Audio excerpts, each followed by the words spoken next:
That's on the neighborhood, cuz. Say word. What up? Yo, what's poppin' with y'all ashy asses? Nico in the building making aunties back them lashes. Melly with the jelly making brothers do a double take. Got the hash on deck to be way more than half baked. Love is at war, hit the general, yeah, yo. Listen to the wisdom, how your love like, ayo. All this in the hour, it'll never be a bore. So welcome everybody, this is Ethnic Ish and more. Yo, what's poppin', Chuck? Yeah, you gon' still bang it, that's 12 and 19, the only season on you. But nigga, how you Ethnic more shit? They got more shit on there, cuz. They doing massive little shit, they doing relationship shit like, my girl ain't begging me for she get no more yo shit. I see her, yo. Hey, yo, nigga, how you see Melly Mel for IG? Cuz on neighborhood, she gotta be cuz she jamming them shit like that. And she got the hash on my nigga, they on there for an hour, cuz. You better tune in and check that shit out. On neighborhood, cuz. Woo-wee! Your boy is back. Past Masters Picks Week 4 is live and in effect. Man, how y'all ashy asses doing today? Man, it's been a week. It's been a week. Normally, this is a very, very happy week for me. But your boy, it's been a tough week. I just say that, and it's just Wednesday in this month. You know what I'm saying? But man, first I gotta say, I turned 42 on Monday. So man, happy birthday to me. If you're a drinker, take a shot. If you smoke that herbal, I don't, but if you do, puff some for your boy.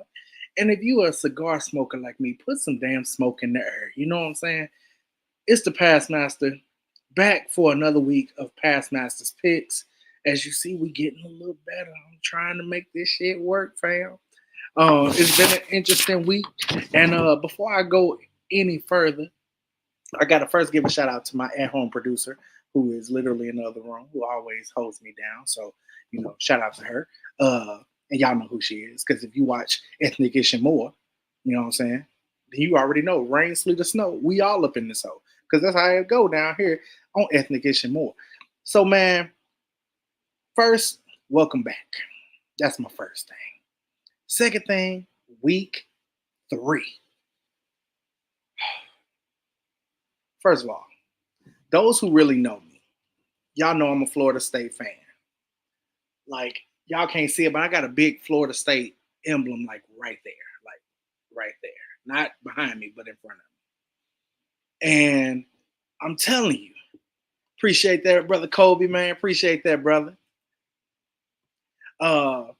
So, being a big Florida State fan, this has been a rough year for Florida State. Like, we're 0-3, fam. We literally lost. Now, okay, Georgia Tech, I could see it. That was a good game. And they're not some pushovers like they normally are. Boston College, hell, they gave Mizzou a threat.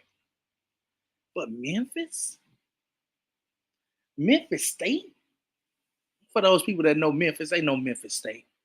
But Memphis, though, Mike Norvell, you lost to a team that you made relevant? I don't know what to say, y'all.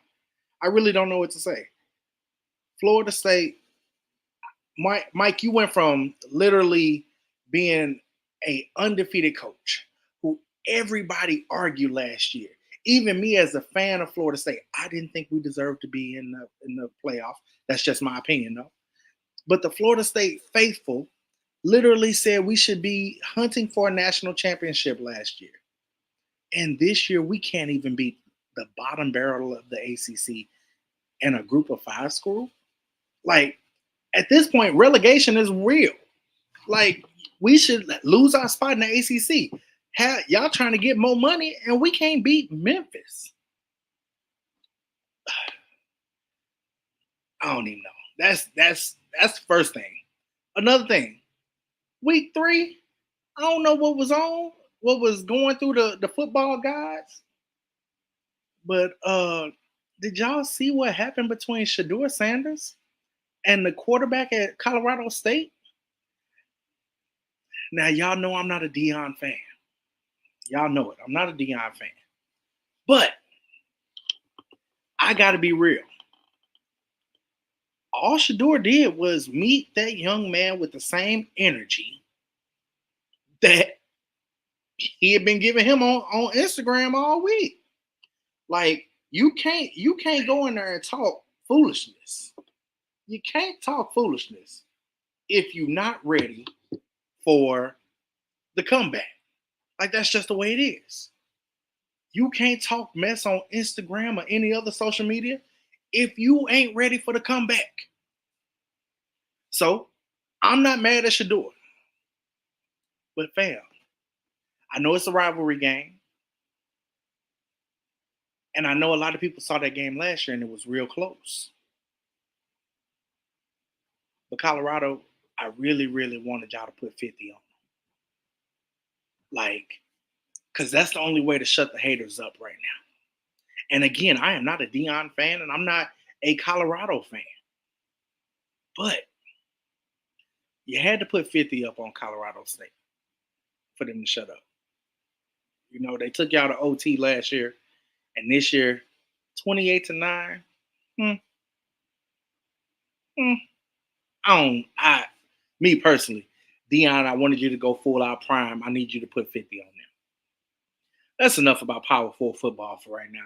Because y'all know y'all came here because Past Master likes to talk about the black college football.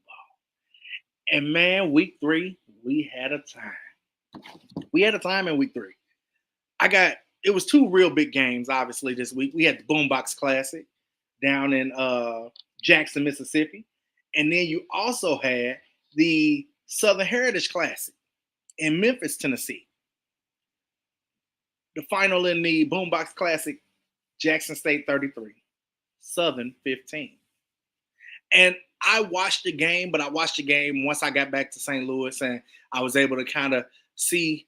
I will say this: the freshman QB from Southern, I think his name is Tessit or Teaser, something like that. I'm sorry if I'm messing up your name, brother. He's your guy. Noah Biden ain't it. He's not it. I know Bruce Eugene said he was gonna be that guy, but he hasn't shown it at Grambling or Southern. I heard Alabama State is looking for a QB, Noah. Maybe you should go there. Just maybe. And over in the Southern Heritage Classic, Tennessee State takes the victory 41-28. And I had the opportunity to be in the stands. Great seats. Held it down for section 122. You know what I'm saying? But after 2 years of this game with Pine Bluff,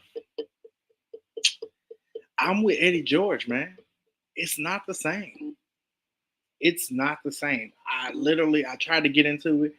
Pine Bluff brought a super crowd this year, way better than last year. They bought a super crowd. I don't know. Maybe it's just me that their band isn't loud. You know, maybe when I was younger, I remember them being a loud band, but they're not loud. So there was plenty of times where they were playing and I had no idea that they were playing. Granted, I was sitting right beneath the TSU band, but if I can't hear them, neither can TSU. So, you know, they're clearly not a band school.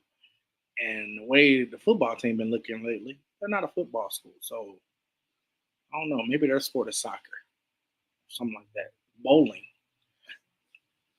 But yeah, so that was a recap of the SWAC and Black college football in week 3. Now, a couple other games, shockingly, Lane College upsets Benedict. I'm not sure you call it an upset. Chennisberry, Eric Phoenix, all of them are gone. So I don't know if Benedict is still the same team. So Lane gives Benedict their first loss in like 2 years.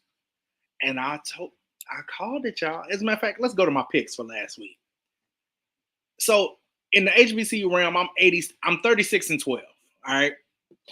And that's because I can tell you 2 of those losses are for picking Lincoln University when Lincoln University alumni don't even pick Lincoln. So I won't do that again. All right. But I one of those 36 is a game that I picked. I said Central State is not a pushover. I watched a little bit of their Morehead State game and I was like, this ain't the normal Marauders. And sure enough, they get an SIAC victory beating Savannah State 10-3. All right. So it was a lot of good games in week 3, a lot of good games. But as we go into week 4, Pass told y'all last week, I told y'all, I know what I'm talking about. I remember saying it. I know what I'm talking about. You see the numbers right there on the screen. 36-12 in 2 weeks. 8-2 in 2 weeks. 8-2. I'm not a betting man, but it sounds like if the Pass Masters say they're gonna win, put your money on them because they got it. So let's get to my games of the week this week. And I'll make the screen a little bigger so you guys can see that. I'll make it a little bigger. There we go. The games of the week for HBCU football. It's a nice little rivalry week for some schools. So you got the Aggie Eagle Classic. You got North Carolina A&T and North Carolina Central. Now, here's the thing with the Aggie Eagle. You got two schools who have played each other all the way back to their CIAA days. You got two schools that are literally maybe an hour or two apart. And they are literally probably the two largest HBCUs in North Carolina. So you got a lot of other smaller ones. You got Shaw, you got Winston-Salem State, you got Elizabeth City, you got Fayetteville, you got a lot of schools there. Johnson C. Smith. And before I continue, shout out to Johnson C. Smith, the Golden Bulls. I gotta give it up to Coach Flowers. And Coach Flowers, I'll be the first to tell you, happy Founders Day tomorrow, my worthy brother, as you're a proud member of Iota Phi Theta as well. Y'all doing it. If my top HBCU games of the week were Division II, I normally only cover D1 or FCS when it comes to the top games of the week. But man, I'm gonna talk about it in a little minute. That game that Johnson C. Smith got this week is gonna be the make or break. But my game this week, you got Aggie Eagle. Now that North Carolina A&T is no longer in the MEAC, I think the luster of the game is kind of gone. A lot like one of the other games I'm gonna talk about. I think that when you take the idea of this game meaning just being bragging rights, I think that kind of takes a little bit of the thunder away from it. It's just we're gonna talk shit for the rest of the year, whether it's the Aggies or whether it's the Eagles. And I'm being honest, I don't like the fact that A&T left the MEAC, and I know their reasoning. I've heard it numerous times from both their message board posts to their what their AD said, and I'm gonna just be real. I don't agree with it. You were dominating the MEAC, and I think the fact that you're not dominating the Coastal Athletic Association, because they only changed their name because y'all two black schools came in there. The fact that those schools don't really want you there, it kind of takes it away from me. So this weekend, you got the Aggie Eagle Classic, and A&T has not looked good. They ain't looked good.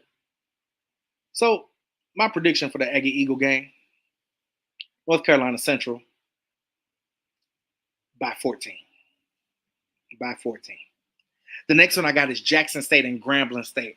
And this game, it's something about this game. And if you can go back on a little just a couple years ago, go back with me a little bit. A couple years ago, Grambling forfeited a game, and it just happened to be Jackson State's homecoming. And then there was a lot of Jackson State's not coming to the Hole, and or Eddie Robinson Stadium for those that don't know the Hole. It was just a lot of back and forth. But this game will be played on Saturday. From what I hear, the Grambling has already said that the game is sold out, so that's going to be big. But the game does not have a standing in conference play. This is kind of a non-conference game, just like Jackson State had last week with Southern. And again, I am not a fan of non-conference games against conference opponents. It's ridiculous. Get rid of the division SWAC, and then you can kind of set games like this to be annual. Get rid of the divisions. But Grambling and Jackson State are playing this weekend, and I'm leaning towards Jackson State. Jackson State showed me a lot in their victory over Southern. I really think that Irv Mulligan and their quarterback, his name is slipping me right now, but their quarterback and their running back tandem is too strong. And their O line is actually playing decent. Now, don't get me wrong, Grambling has not looked horrible in their games, but I just think Jackson State is a well-oiled machine right now, and they'll take the victory. And I think they'll actually run away with it a little bit. I'm going to say Jackson State 38, Grambling 16. And the last game I'll cover as my top games of the week. Last year I was at this game in Washington, D.C. It's the Truth and Service Classic, but we really call it the Battle of the Real HU. Howard University, Hampton University. Now, as y'all know, I've told y'all, my sister-in-law, and this is my wife's line sister. She's very close to this line sister. So my sister-in-law, Fee, is a Hampton alum. And for 2 weeks, I said, I will not pick against Hampton. And Hampton has shown me right. They've proven me right because I picked Hampton to win. Not this week. Now, last year I was at the Howard-Hampton game, and Howard went up big, and Hampton came back and won the game. But this is not the same Howard squad. This ain't them. This is not the same Howard squad. And Hampton, I watched you beat the brakes off of Norfolk State, but everybody's beating the brakes off of Norfolk State right now. But y'all struggled with a D2 school. And this ain't that for Howard. Howard is, I think, really going to let people know this year that they are that deal in the MEAC. So I'm picking Howard to win it. Howard 27, Hampton 21. Let's get to the games of the week. So here we go. Y'all see the record. Let me go and run them down. William Jewell travels to Jeff City to play Lincoln in a GLVC matchup. I told y'all I'm not choosing Lincoln no more, so I didn't choose him. William Jewell. Tennessee State at Tennessee Tech. TSU, I love you, but if we play like we played against Pine Bluff in the beginning, I think Tech they'll destroy us. That's just what it is. I'm actually picking Tennessee Tech in that game. A&T and Central, I already told you I'm choosing Central. Hampton and Howard, choosing Howard. Central State and Albany State.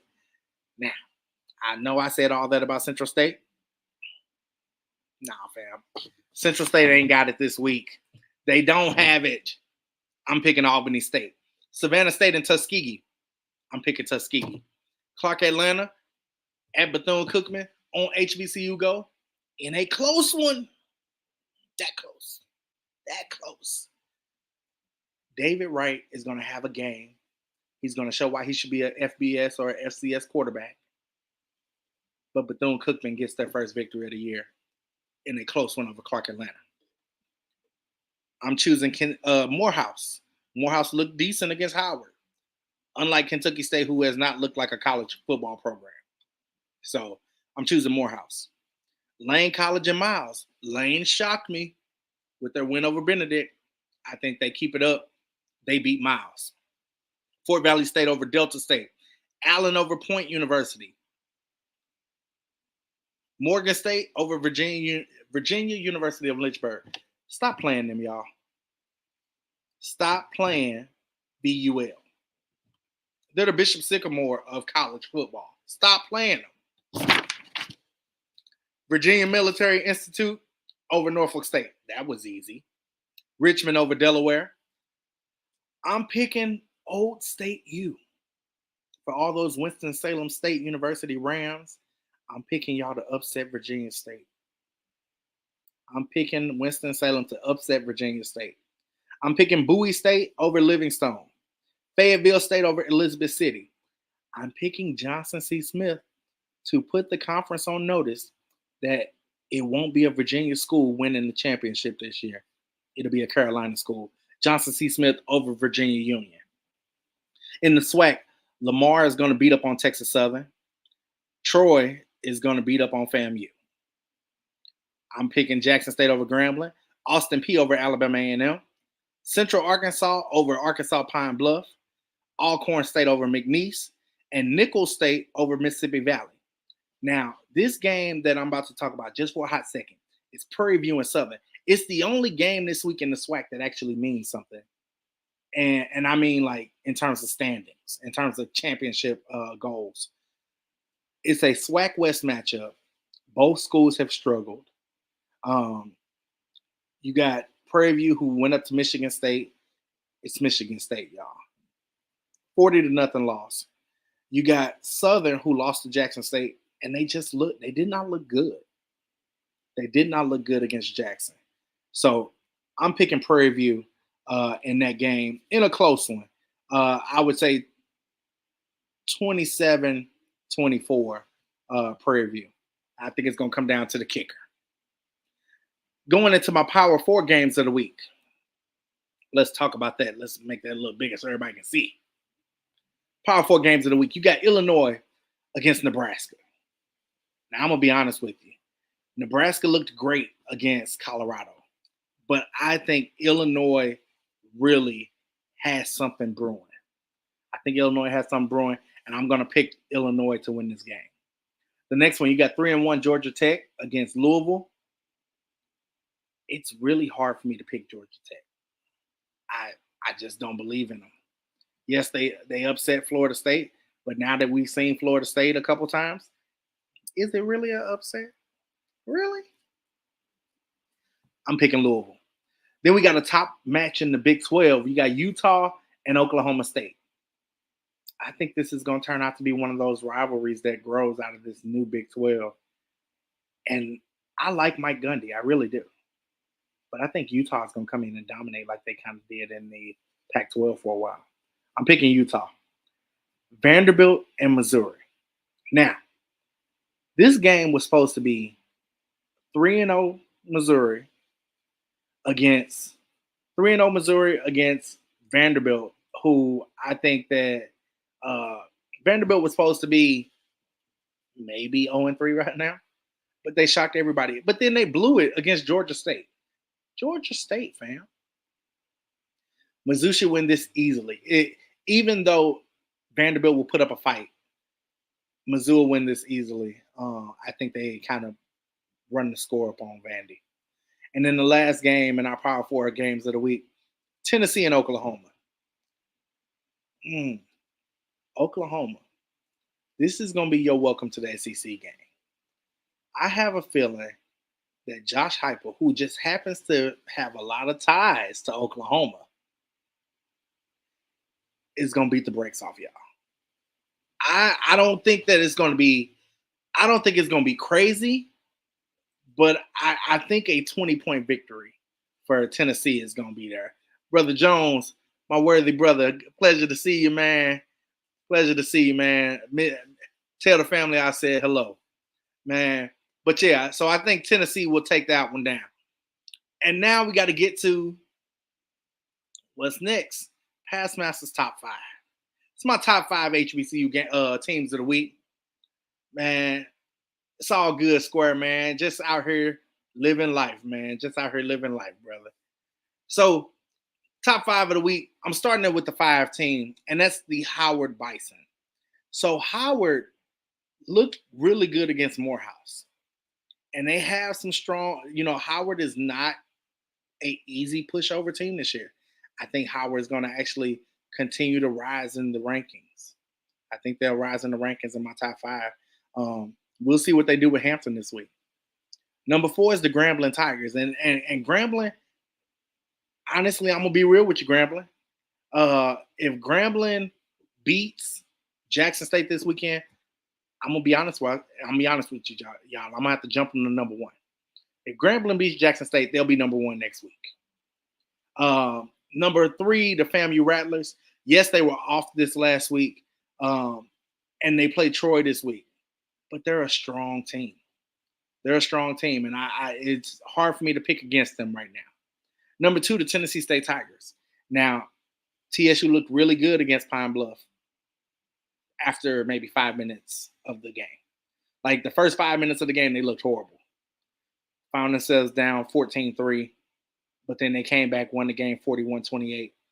I see TSU being okay this week, but again, I picked Tennessee Tech. I just don't think Draylon Ellis has enough weapons. There were a lot of drops, that just shouldn't happen. A lot of drops that shouldn't happen. So I'm picking Tech this week. So I think TSU falls in the rankings. And y'all, I love my school. Y'all know I love TSU. Y'all know I love Prairie View. But Passmaster's gonna tell you the truth. I can't just BS it because of the fact that I went to school there. And number one team this week, man, is Jackson State. You know, y'all know how Jackson people are. You know, the this, the that, the number one this week. If y'all lose to Grambling, y'all will be out the rankings. So it is what it is. Hey, bro, I don't watch the NFL. A lot of people ask me, what about the NFL? I can't. I've never been able to get into it. Like even playing the video game, I ain't bought Madden since Marshall Faulk was on the cover. So I don't follow it, man. So as y'all know, man, it's the week 4 Past Master Picks, and I'm done. Oh, I didn't change that. Somebody just caught that I didn't change it to week 4. But we coming back next week, week 5. It's gonna be some good games this week. Tap in with your boy. Feel free to tweet me. Y'all see my Twitter down there, NobleAD357. Feel free to tweet me with your picks. Feel free to, like, share, subscribe. Please, I'm trying to build this up. I'm doing what I can.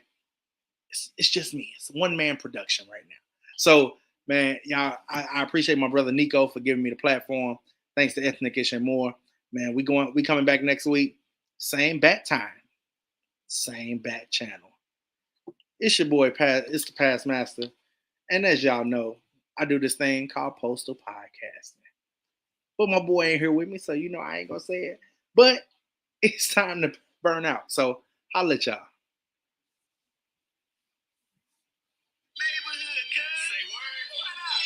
Yo, what's poppin' with y'all last two gases? Nico in the building making aunties back them lashes. Melly with the jelly making brothers do a double take. Got the hash on deck to be way more than half baked. Love is at war, hit the general, yeah. Appreciate y'all. Listen to the We'll be back next week. Like, hey yo, all this in the hour, it'll never be a bore. So welcome everybody, this is Ethnic-ish and more.